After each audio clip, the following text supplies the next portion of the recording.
ايه ده؟ ايه الريحه دي؟ تعالى هنا يا واد، انت كنت بتشرب سجاير؟ الباب ده ما يتقفلش تاني، يفضل مفتوح كده.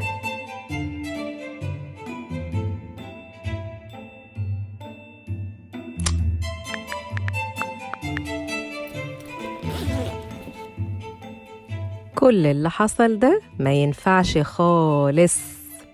المراهقة هي مرحلة الانتقال من الطفولة للشباب، مرحلة انتقالية كده ملخبطة ملهاش ماسكة، واحنا بنتعب وبيطلع عينينا.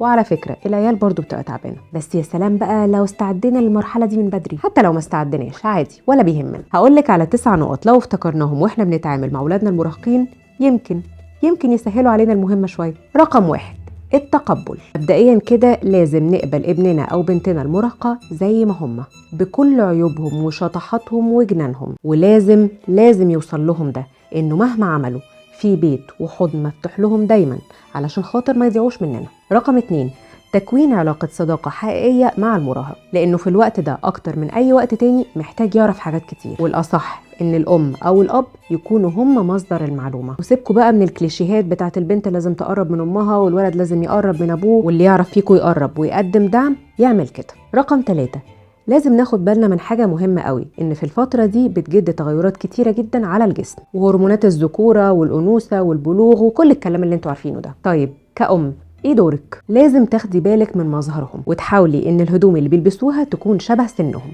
وهم يكونوا مبسوطين بيها وراضيين عنها. حاجة تانية مهمة جدا احيانا بعض مننا بياخدش باله منها، ريحة العرق. الفترة دي او من قبلها شوية بتكون بدأت تظهر ريحة عرق، فما يمنعش من ان انتي توعي بالنظافة الشخصية وكمان تجيب لهم مزيل عرق. ولو عندك بنتك عندها شعر كتير فوق منطقة الشفايف لازم تحاولي تساعديها ان هو ما يبانش علشان ما تحركش بالطرق اللي انتي شايفاها مناسبة، وكده هيحسوا انك كماما مهتمة بمنظرهم، وبالتالي هيفرحوا جدا وهيبقوا واثقين في نفسهم جدا، لان التغيرات اللي بتجد على الشكل في الوقت ده بتخليهم غصب عنهم متضايقين. واكيد كلنا فاكرين صورنا واحنا مراهقين كانت حاجة كده استغفر الله العظيم. رقم 4، لازم يكون في جانب من المدح لأي تصرف إيجابي المراهق بيعمله. راحة فين؟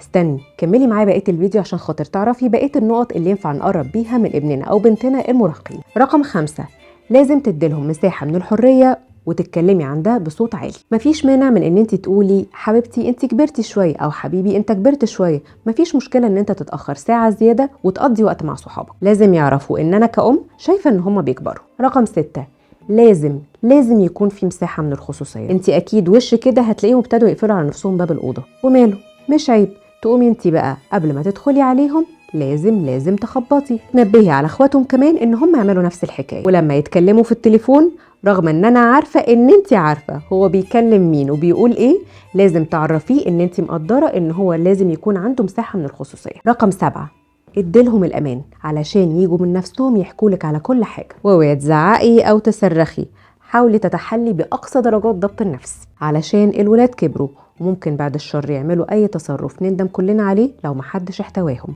رقم 8، طبعا لازم نبتدي نحملهم المسؤولية، بس ما تتكيش قوي عليهم عشان الموضوع ممكن يقلب بالعكس، وبدل ما كانوا في الاول فرحانين ان هم بيساعدوكي هيبتدوا يهربوا علشان هيحسوا ان الموضوع دخل في الجد قوي. رقم 9، اخر واهم حاجة، لازم يتعلموا القرب من ربنا، ودي حاجة انتوا ادرى بمداخل ولادكم وتعرفوا ممكن تقدموها لهم وتتكلموا معاهم فيها ازاي، ان هو ده السن اللي لازم فيه ادراك الصح من الغلط. شاركوني واكتبوا لي في الكومنتس لو في اي طرق تانية انتوا شايفينها ممكن تساعدنا في التعامل مع المراهقين.